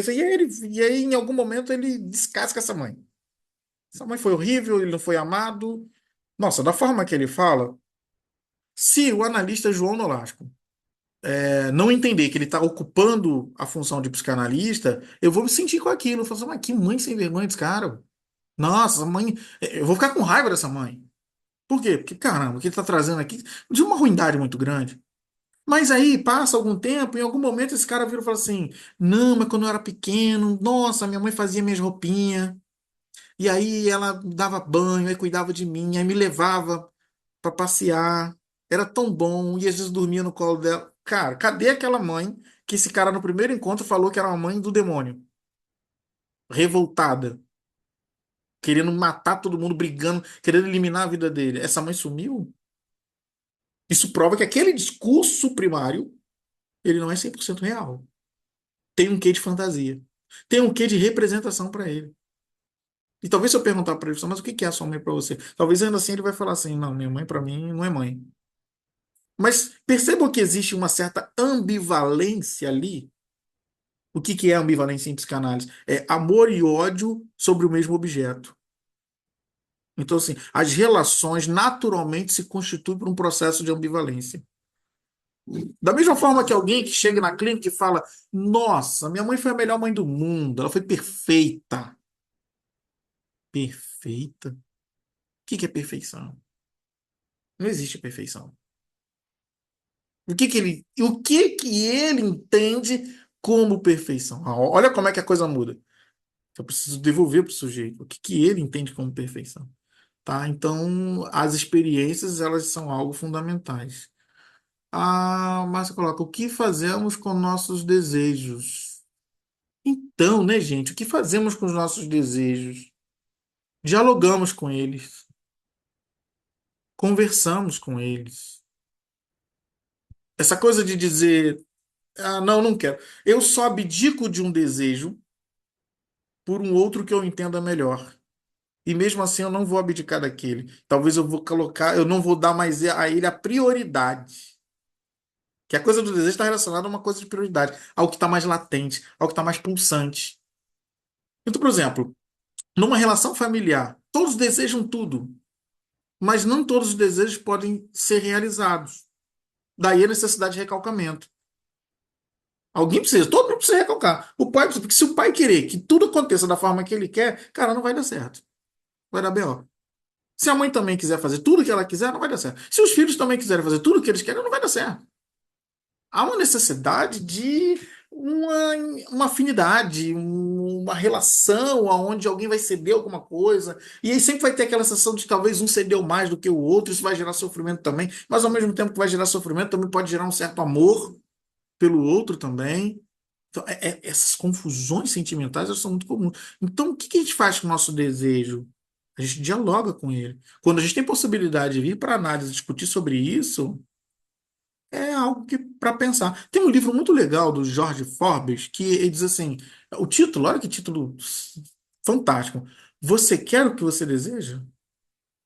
E daí fica a pergunta, será que a gente realmente quer o que a gente deseja? E até que ponto? E por que que eu desejo tanto isso? Da onde surgiu o desejo de desejar tal coisa?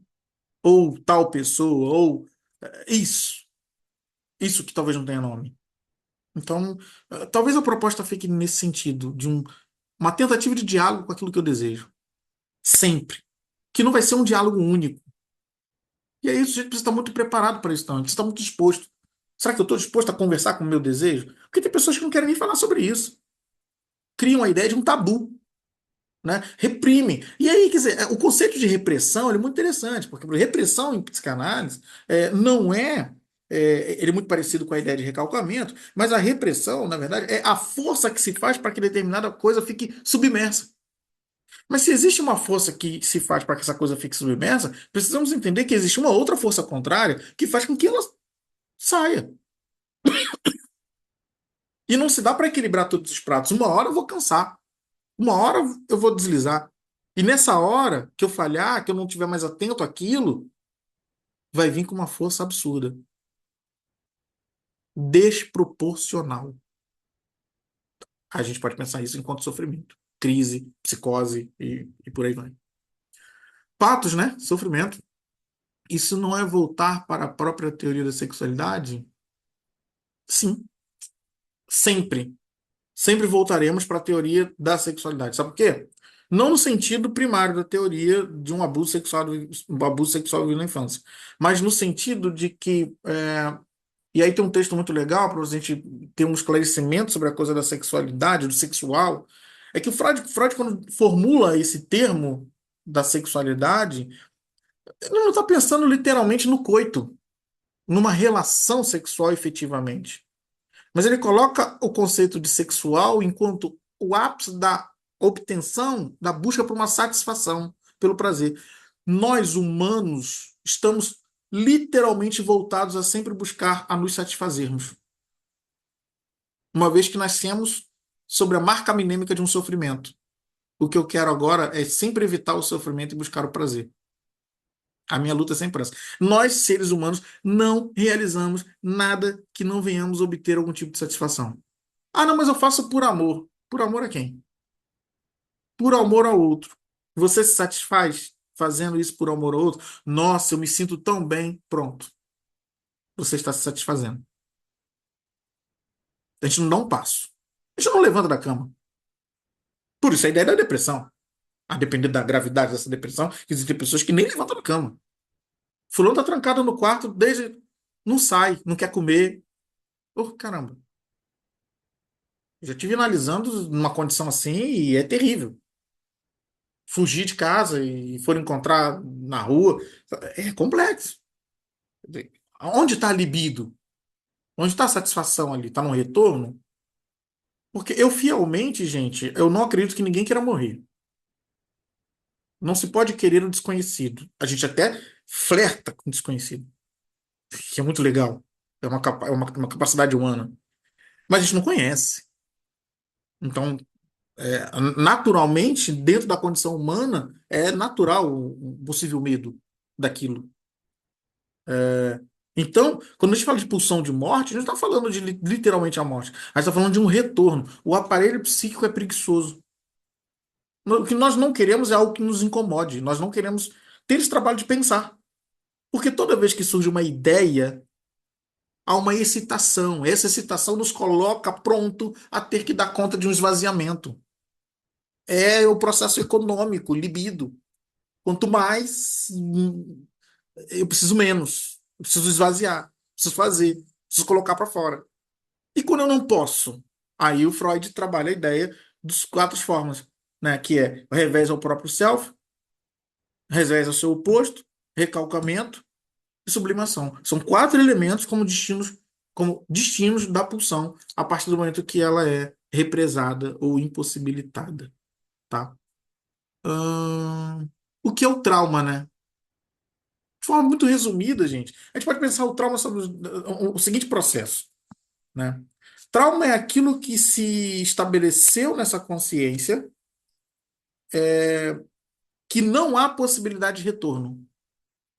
Aquilo que, na minha subjetividade, eu entendi como algo da ordem que me desestrutura, da impossibilidade, mas que eu fico tentando retornar.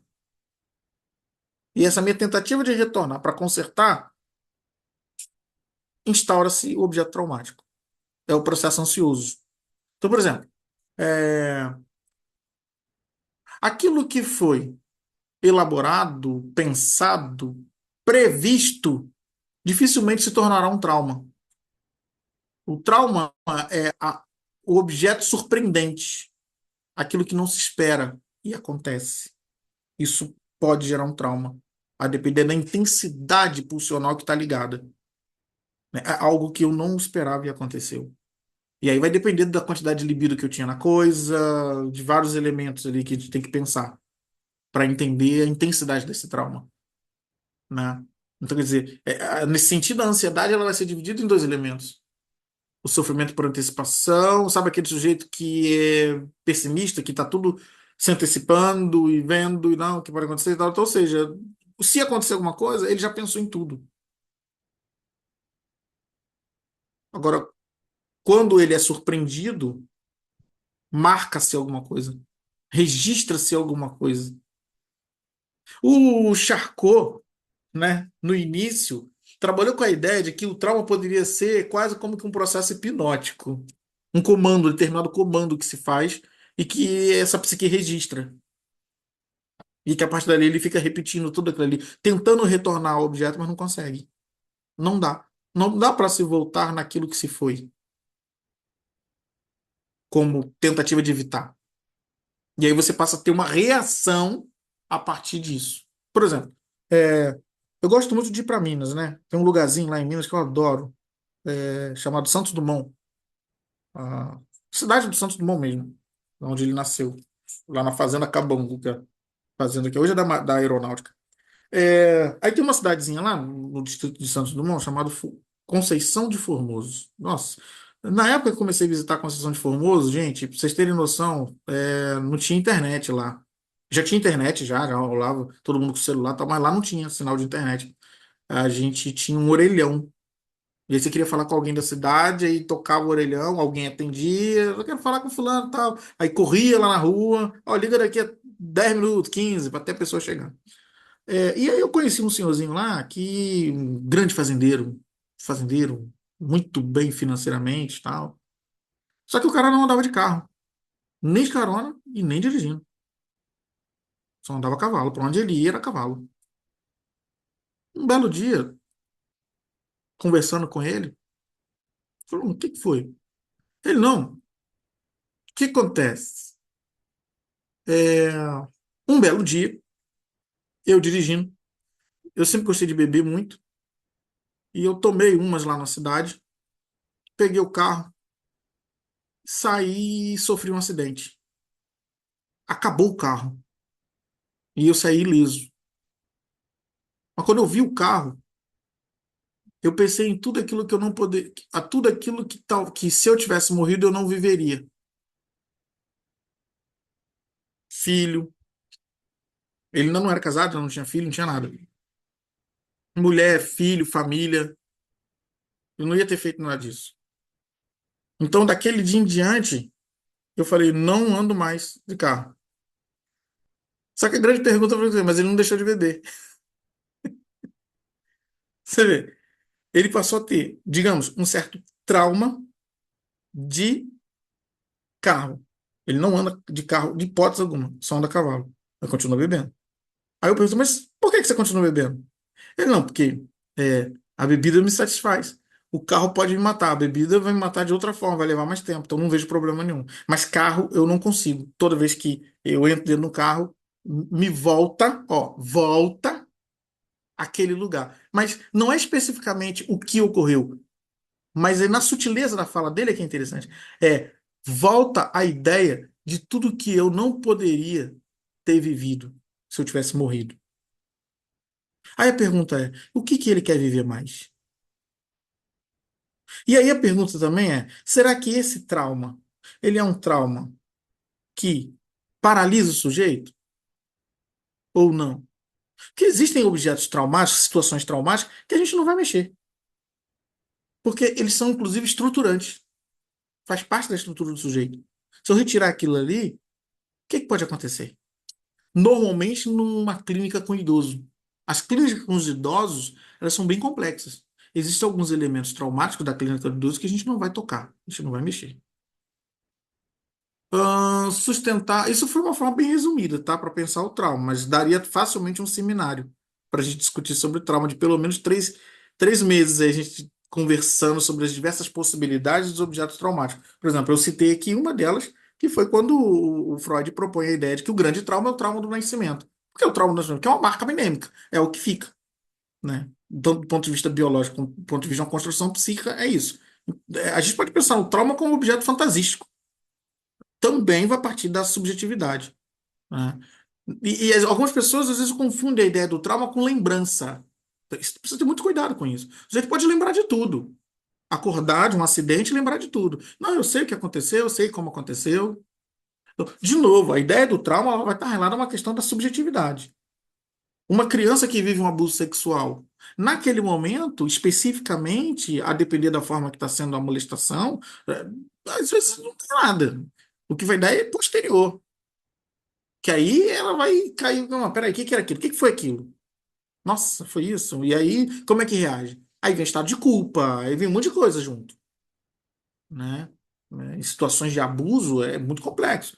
Porque aí vão ter duas vias, ou a identificação com o abusador, ou se tornar o objeto eternamente a ser abusado.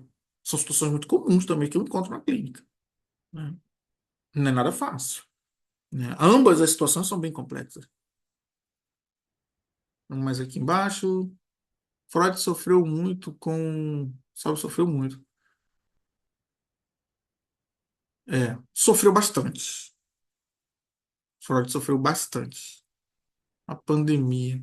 A relação transferencial se torna presente diante até do próprio analista. Sim, é fundamental para que se estabeleça uma relação entre analista e analisando, o elemento transferencial ele é fundamental. Sem transferência não há análise, tá? Não existe análise sem transferência. É a transferência que constitui. Existe um psicanalista argentino chamado Etnigoy, que ele vai. O livro dele é Fundamentação da Técnica Psicanalítica, que inclusive esse livro é que deu origem ao David Zimmer a criar o livro dele também, Manual da Técnica. O Etnigoy ele vai falar que uma boa análise, né, entre duas pessoas cria o que ele vai chamar de aliança terapêutica ou paranalítico. A aliança terapêutica, e aí depois ele vai criar o termo que é paranalítico. Aliança terapêutica é uma aliança que se forma entre o analista e o analisando. Eu, pelo menos na minha clínica, eu sempre procuro trabalhar com uma ideia de acolhimento como ponto de partida para um trabalho. Então, não existe meu analisando, existe nós. Nós vamos desenvolver esse trabalho. Podemos. Porque, por exemplo, existe duas pessoas. Existe um que está numa condição de analisando, mas existe eu que estou numa condição de analista. Ambos nos formamos um par. Ambos formamos uma aliança entre nós, né? De que eu vou estar ali enquanto servindo enquanto objeto a esse sujeito e este vai estar ali se havendo com suas próprias questões, entendendo que aquele é o lugar dele, o espaço dele, e valorizando isso. Quanto mais eu consigo convocar o meu analisando e fornecer esse ambiente para ele, e ele abraça e ele entende, melhor vai ser a aliança terapêutica. E lembrando que a aliança terapêutica ou paranalítico não é ausência de transferência negativa. Ela precisa passar também pela ambivalência. Eu não posso ocupar uma figura, um lugar de analista perfeito, onde o meu analisando me ama e eu sou tudo para ele. Não, erradamente se isso acontece, né? Agora, o que vai fazer com que essa transição, essa relação transicional, ela se sustente é a ambivalência, é o amor. É a ideia de uma transferência positiva. Mas em algum momento, talvez eu vá ter que fazer uma intervenção, uma implicação, que para ele vai soar como pai, como a mãe, como alguém que ele odeia. Nossa, você falou agora igualzinho fulano. Nossa, eu não tô afim. Ah, hoje eu não queria estar aqui. Não estava afim de vir hoje para análise. Ah, não tenho nada para falar para você. Olha, é porque veio, levando em consideração que ele não é um estudante de psicanálise, porque os estudantes de psicanálise dão mais trabalho, tá? Por incrível que pareça. Né? Principalmente aqueles que nunca fizeram análise. Então, para eles é mais difícil. Porque nunca precisaram, acharam ao longo da vida, foram se fazendo. Então, quer dizer, agora eu tenho que fazer esse negócio aí, eu vou fazer o que lá? Então, há uma resistência natural que se constitui nesse sujeito. Eu estou fazendo análise simplesmente por causa do curso de formação. Qual é o objetivo do psicanalista nesse sentido? É gradativamente ir quebrando isso.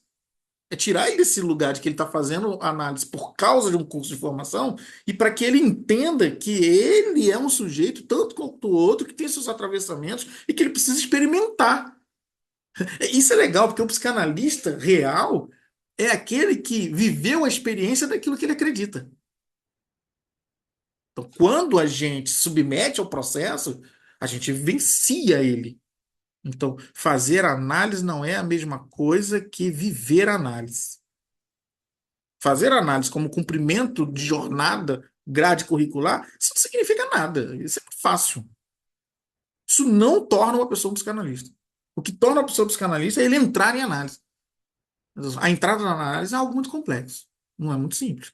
E o analista precisa ter muito cuidado, muito jeito para poder manejar tudo isso. João, o que fazemos com a dor? Olha, o que fazemos com a dor, né? Também dialogamos com ela. Não ignoramos.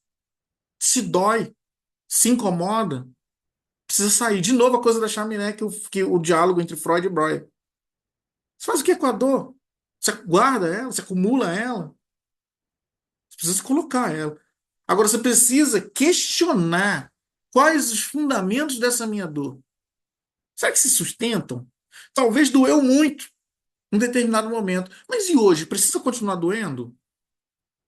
Por quê? Então, é isso que a gente vai dialogar na clínica. Sabe? Essas coisas vão ser fundamentais para construir um pensamento. Tá? A implicação na parte daí. Não acredito mais na minha neurótica. Foi o que o Freud falou. Mas associação livre só na psicanálise. Só na psicanálise. Só, só. E aí, um filme legal pra vocês verem essa coisa da livre associação, é o filme O Método Perigoso. Acho que vocês já devem ter visto.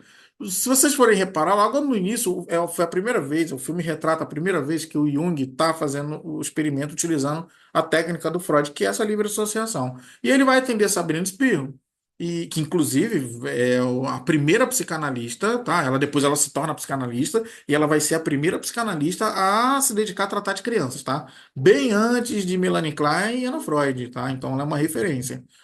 Que pouco falaram no movimento psicanalítico, mas ela foi uma boa psicanalista. E logo no início que ele vai tratar ela, o que surpreende ela é exatamente a dinâmica que o Jung faz, que é da livre associação. E aí uma hora ela para e fala assim, ué, mas você vai deixar eu falar?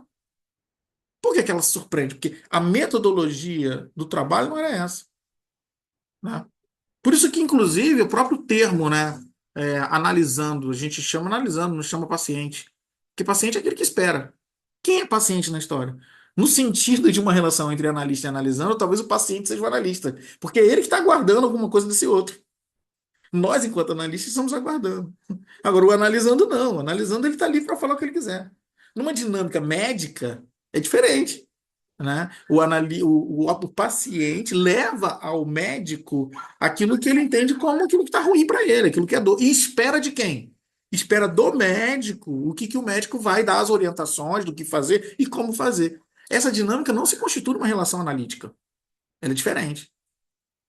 A gente se posiciona. O melhor lugar do analista é o lugar do não saber. Toda vez que o analista, cada vez mais que o analista, entender que esse lugar dele é o lugar do não saber, melhor é o processo de análise. E aí, Que não saber é esse? É não saber sobre o outro. Eu não sei sobre esse que está vindo, então eu preciso primeiro conhecer esse outro. Que aí é a dinâmica das entrevistas preliminares, de toda a dinâmica que vai se constituir para que se forme a transferência, para que eu entenda com quem eu esteja falando, aí vem o diagnóstico diferencial, que aí sim a gente pode pensar numa entrada em clínica. Olha aí como é que tem uma caminhada para entrar na clínica. Ninguém começa uma análise em 4 sessões, em um mês, e diz, eu já entrei em análise. É resistência pura. É discurso fantasístico. É um discurso não real. Ah, muito legal isso. Bom. Ah, mas existe o conceito transferencial com o analista. Sim. Por isso a supervisão. Ah, sim, a supervisão é fundamental, porque aí eu acho que você está falando da transferência amorosa. Existe uma certa transferência que pode estabelecer de um certo enamoramento da figura para a figura do analista, que também é algo que mascara uma resistência. Lacan vai falar que a gente não precisa fugir disso, que a gente não tem que fugir disso, a gente tem que encarar isso. Mas é encarar desde que a gente esteja apto, né? Porque existem coisas, por exemplo, eu não gosto de tratar de criança. E aí, por quê? Porque me atravessa, porque é algo que me remete a ter que ter mais um trabalho, de ter que lidar com os pais. Então, quer dizer, eu me poupo disso, né? Eu me poupo disso, eu evito. Para eu atender uma criança, tem que ser um negócio, cara, sei lá, tem que me tocar, me atravessar, tem que sentir para eu querer essa clínica. Eu não quero essa clínica. E eu tenho minhas questões, né? Então eu vou ter que lidar com isso. Isso não é um problema. Não é um problema por quê? Porque eu estou muito decidido. Agora, dentro de um processo de análise comum, pode haver situações do outro que podem me atravessar. Uma situação em fase terminal, são situações que normalmente tocam a gente. Eu já me deparei com clínica assim, não é nada fácil, né? Situações de um discurso de sofrimento muito grande, de injustiça muito grande. São situações que me tocam também. Então tem que tomar muito cuidado para não contra-transferir. E aí, como é que eu vou fazer isso? Fazendo supervisão. Se eu não estou fazendo supervisão, se eu não estou fazendo análise, porque às vezes na supervisão também eu vou levar alguma coisa que parece ser de uma ordem teórica e o meu analista supervisor vai dizer para mim assim: isso é pessoal, você tem que tratar isso com o seu analista. Daí a importância da supervisão. Como é que a gente está conduzindo aquele caso? De que forma que eu estou fazendo? No início, acho que o analista jovem, iniciante, ele precisa desse apoio. O Freud até brinca, né? O Freud tem lá em 1910 vai falar isso. Ah, onde pode o pobre infeliz se achar apto a atender, né? Sem que tenha um acompanhamento. Então, o Freud já vai mencionar sobre isso. Essa coisa de análise pessoal, de análise de supervisão, não é algo criado de agora. É algo criado já lá desde 1908, por aí, já começavam a pensar nisso. Até porque estava tendo proliferando psicanalistas por aí fazendo besteira. Então o Freud falou: precisamos criar uma associação que identifique os nossos. Precisamos formalizar um processo de análise. Então aí a coisa vai tomando corpo. Freud não cria a psicanálise com a ideia de formação e com a ideia de literalmente algo a nível de tratamento. Ele cria para dar explicação ao que se discutia na época. Afinal de contas, do que sofrem os histéricos. Por isso que ele cria a psicanálise. Tá? É, mas o trauma mudou depois do trauma do homem na guerra. A mulher torna esse objeto ser abusado. É um processo muito histórico, né? A questão do abuso, a questão da objetificação da mulher. É, a gente tem muita coisa para discutir sobre isso, Bruna. A própria questão da liberdade sexual também, a troca de casais, tudo isso tem muita coisa de fundo de pano para discutir essa questão. Mas o trauma, ele é algo que marca. Por exemplo, o trauma pós-guerra que você traz aqui é algo muito interessante, né? Muda também a forma de lidar, né? O Freud mesmo vai tratar isso. O Freud mesmo vai ter que ir para trabalhar com os pós, com aqueles que vinham da guerra. Vai ser um trabalho fantástico que ele vai fazer. Gente, 10h27. Agradeço aos que ficaram até aqui. Obrigado pela participação. Mais uma vez, assim, eu quero agradecer também a a professora Melissa, que infelizmente não pôde estar. A gente decidiu dar continuidade. Eu estou aqui com a presença da professora Cláudia, que também é colega nossa, está aqui com a gente, e Edson Maré, né, desenvolve um trabalho aqui junto com a gente. E quero agradecer a todos vocês por ficarem até o final, e aqueles que passaram por aqui também. E lembrar de vocês das atividades do IBRAPS. Mais uma vez, convoco vocês a participarem do seminário do Leandro dos Santos, né, do curso do Leandro dos Santos, que vai acontecer no próximo sábado, sem ser esse, o próximo. Uma atividade muito importante, gente. Precisamos reunir nossa galera, estarmos juntos para nos tocarmos, nos conhecermos pessoalmente. Eu estou saindo, já estou indo para o Rio amanhã. Estou saindo aqui de São Paulo, né? Vou sair cedo. Então estou chegando no sábado aí no Rio de Janeiro e já vou reunir amigos, né? Rever pessoas e vai ser um prazer poder estarmos todos juntos lá na sede do IBRAPS confraternizando, tá bom? Um abraço para vocês e até a próxima. E me coloco à disposição. Qualquer dúvida, eu estou aqui pronto para auxiliar vocês no que for possível, tá bom? Um abraço.